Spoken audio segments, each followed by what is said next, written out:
नमस्कार। Sunshine classes JD में आपका स्वागत है। मैं विवेक वर्मा आपका स्वागत करता हूं। आज हम लोग इस वीडियो में क्लास 9th का वीडियो लेकर आए हुए हैं। किसका? क्लास 9th का वीडियो लेकर आए हुए हैं। इसमें हम लोग मैथ पढ़ रहे हैं और एक्सरसाइज 13.6 देख रहे हैं। आपको याद ही होगा। और इसमें हम लोग क्वेश्चन नंबर 6 तक देख लिया था। आज हम लोग क्वेश्चन नंबर 7 पर डिस्कशन करेंगे। आखिर क्वेश्चन नंबर 7 क्या कह रहा है? बोल रहा है शीशे की एक पेंसिल लकड़ी के एक बेलन के अभ्यंतर ग्रेफाइट से बने ठोस बेलन में डालकर बनाई गई है। एक शीशा का पेंसिल है जिसको एक लकड़ी के ग्रेफाइट में मतलब लकड़ी में डाल के बनाया गया है। ठीक है। पेंसिल का व्यास 7 मिलीमीटर है और ग्रेफाइट का व्यास 1 मिलीमीटर है। देखिए हम लोग पेंसिल के अंदर एक नीडल होता है जिस काला रंग का, जिस पे पेंसिल लिखाता है, उसे ग्रेफाइट कहते हैं। और वो बाहर से जो है वो शीशे का अच्छा तरीका से, मतलब हम लोग जो देखते हैं वो तो शीशे का नहीं होता है, वो किसका होता है? तो वो लकड़ी का होता है, लेकिन वो शीशे का है सामने ऊपर वाला भाग। यदि पेंसिल की लंबाई 14 सेंटीमीटर है तो लकड़ी का आयतन ग्रेफाइट का आयतन ज्ञात कीजिए। और साथ में उसके साथ में जो है वो एक शीशे की एक पेंसिल लकड़ी जो है ऊपर लगा हुआ, उसका भी आयतन हमें ज्ञात करना है। तो इसमें 3 भाग हैं, एक शीशा वाला भाग है, एक ग्रेफाइट वाला भाग है और एक लकड़ी वाला भाग है। तो हमें क्या ज्ञात करना है? हमें ज्ञात करना है लकड़ी का आयतन और ग्रेफाइट का आयतन। तो पहले हम लोग ग्रेफाइट की बात करते हैं। ठीक है, लिखेंगे 7वां नंबर सवाल है ना, लेकिन दिया गया है या ग्रेफाइट डायरेक्ट लिखते हैं। ग्रेफाइट का व्यास दिया हुआ है ना, कितना? 1 मिलीमीटर। व्यास बराबर 1 मिलीमीटर। यहाँ देखिए नीचे जो है वो सेंटीमीटर में बात कर रहा है, तो हमें पहले इसे सेंटीमीटर में बदलना होगा। तो लिखेंगे बराबर 1/10 सेंटीमीटर। क्यों? क्योंकि लिखेंगे 1 मिलीमीटर बराबर 1/10 सेंटीमीटर होता है। ठीक है। हमें व्यास से कोई मतलब नहीं, हमें त्रिज्या चाहिए, यानी इसलिए r बराबर 1/10/2 यानी 1/20 सेंटीमीटर। त्रिज्या कितना निकल गया? 1/20 सेंटीमीटर। अब ग्रेफाइट जो है वो किस आकार का होता है? बेलन जैसा ही होता है, पतला होता है अलग बात। मान लीजिए ये नुकीला जो भाग है वो भी बेलन आकार का ही है ना। और इसकी ऊंचाई दी हुई थी कितनी? 14 सेंटीमीटर, यही ना, कि इसकी पेंसिल की लंबाई 14 सेंटीमीटर है। तो जब पेंसिल 14 सेंटीमीटर लंबा होगा तो ग्रेफाइट भी 14 सेंटीमीटर होगा। इसे लिखेंगे ग्रेफाइट, या फिर लिख सकते हैं ग्रेफाइट का आयतन। ग्रेफाइट का आयतन, तो अगर हम कहें तो बेलन का आयतन क्या होता है? तो πr²h। ठीक है ना, πr²h। पाई का मान 22/7, आर का मान 1/20 गुना 1/20 और h का मान 14 सेंटीमीटर क्यूब। 7 दूनी 14, 22 दूनी 44/2 दूनी 4 पर 00 सेंटीमीटर क्यूब। 44/400 centimetre cube. अगर इसे हम लोग भागा देंगे तो 0.11 सेंटीमीटर आएगा। कितना आएगा? 0.11 सेंटीमीटर क्यूब। ठीक है, तो ये हमारा क्या निकल गया? ग्रेफाइट का आयतन। अब हमें क्या करना है? पेंसिल का निकालना है। ठीक है, तो पेंसिल का व्यास दिया है 7 मिलीमीटर। इसे मिटा देते हैं, ये वो उतार लीजिए। चलिए, क्या दिया है? पेंसिल का व्यास।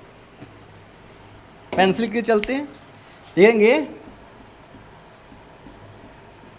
पेंसिल का व्यास बराबर 7 मिलीमीटर। फिर उसी तरह करेंगे हम लोग 7/10 मिलीमीटर करेंगे इसका सेंटीमीटर में निकालने के लिए। फिर त्रिज्या निकालेंगे बराबर 7/10 मिलीमीटर, और इसलिए r बराबर 7/10/2 सेंटीमीटर होगा। यहाँ सेंटीमीटर बराबर 7/20 सेंटीमीटर। त्रिज्या कितना निकल गया? 7/20 सेंटीमीटर। पेंसिल की ऊंचाई भी h है, वही होगा ना 14 सेंटीमीटर, तो पेंसिल की ऊंचाई भी 14 सेंटीमीटर, यानी h बराबर 14 सेंटीमीटर। ठीक है, अब कह रहा है कि अगर पेंसिल की लंबाई उतना है तो पेंसिल का आयतन निकाल देते हैं। ऊपर वाला भाग किसका है, ये शीशा वाला भाग का निकल रहा है, तो लिखेंगे पेंसिल का आयतन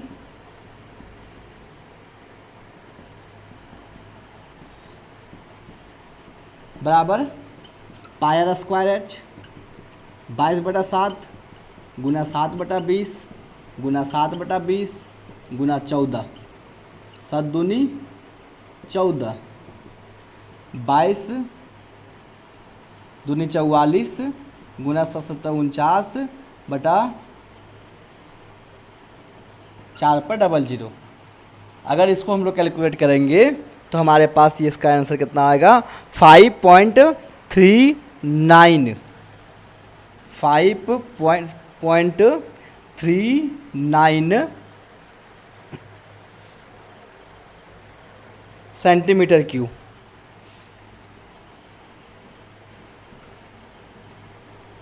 ठीक है, 5.39 सेंटीमीटर क्यूब। अब देखिए हमारे पास जो शुरू में निकला वो ये क्या निकला, इसका ये पूरा शीशा के साथ, शीशा उसमें लगा हुआ है उसके साथ का आयतन, वो निकला ग्रेफाइट का आयतन। तो ग्रेफाइट में शीशा वाले आयतन में ग्रेफाइट का आयतन घटा देंगे तो बीच का भाग लकड़ी है, तो लकड़ी का आयतन निकल जाएगा।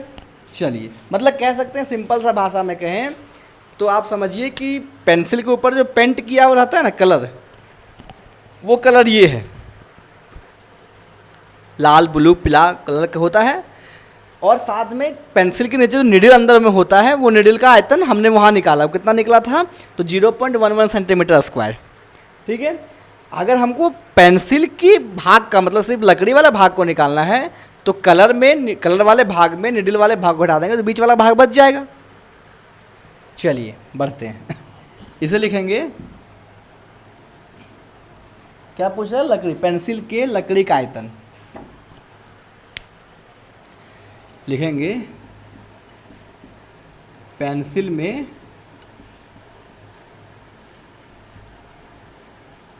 लकड़ी का आयतन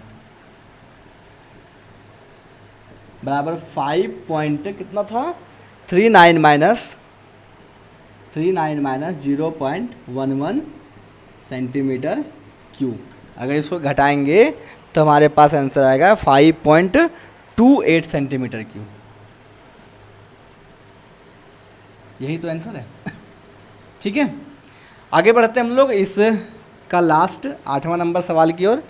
8वां नंबर कह रहा है कि एक अस्पताल में एक रोगी प्रतिदिन 7 सेंटीमीटर व्यास के बेलनाकार सूप दिया जाता है। एक रोगी है जिसको 7 सेंटीमीटर व्यास वाले एक बेलनाकार सूप दिया जाता है। सूप मतलब फटकने वाला नहीं, कटोरा, कटोरे का सूप, मतलब एक कटोरा रहता है बोल और उसमें सूप दिया जाता है, पीने वाला सूप, जिसको हम लोग कहते हैं आम भाषा में घोल बोलते हैं। यदि यह कटोरा सूप से 4 सेंटीमीटर ऊंचाई तक भरा हुआ है यह कटोरा कितना, सूप से कितना, 4 सेंटीमीटर ऊंचाई तक भरा हुआ है, तो इस अस्पताल में 250 रोगियों को प्रतिदिन दी जाने वाली कितना सूप तैयार किया जाना चाहिए। मतलब इसकी ऊंचाई 4 सेंटीमीटर है, भरा हुआ बात कर रहे हैं मतलब। तो क्या क्या दिया है,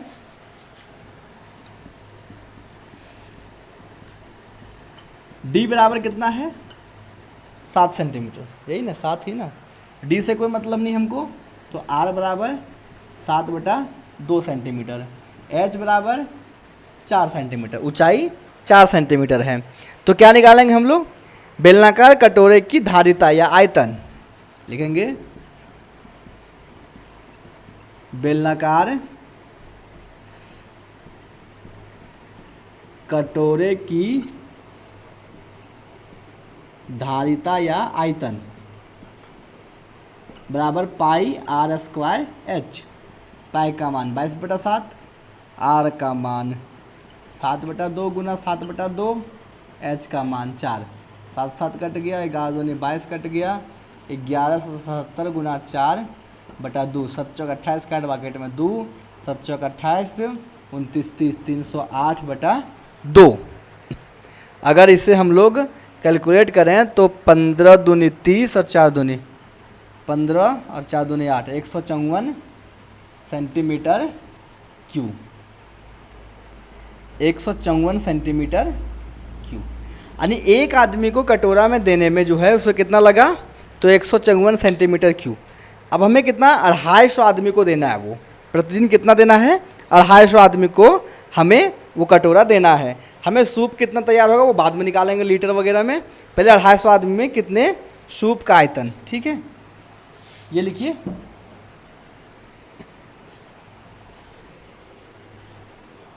लिखेंगे 250 रोगियों को दी जाने वाली, क्या देने के लिए कह रहा है, दी जाने वाली सूप का आयतन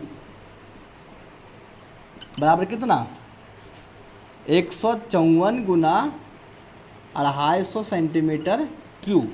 अगर इसको गुना कर दें 154 को 250 से तो 38,500 सेंटीमीटर क्यूब आ जाएगा, 38,500 सेंटीमीटर क्यूब। अब सूप जो है पानी जैसा होता है और वो सेंटीमीटर क्यूब में है, इसका मतलब वो सेंटीमीटर क्यूब में नहीं होगा, तो हमें इसे लीटर में निकालना होगा। तो क्या होगा, 38,500 बटा 1000 लीटर, 0000 कट गया तो 38.5 लीटर आंसर, 38.5 लीटर इसका आंसर हो जाएगा। यानी मरीज को पिलाने के लिए 38.5 लीटर सूप की आवश्यकता होगी, ठीक है, कोई दिक्कत नहीं है। तो आज हम लोग 13.6 ख़त्म कर चुके हैं, आगे हम लोग 13.7 का एग्जाम्पल लेके आएंगे और फिर एक्सरसाइज देखेंगे।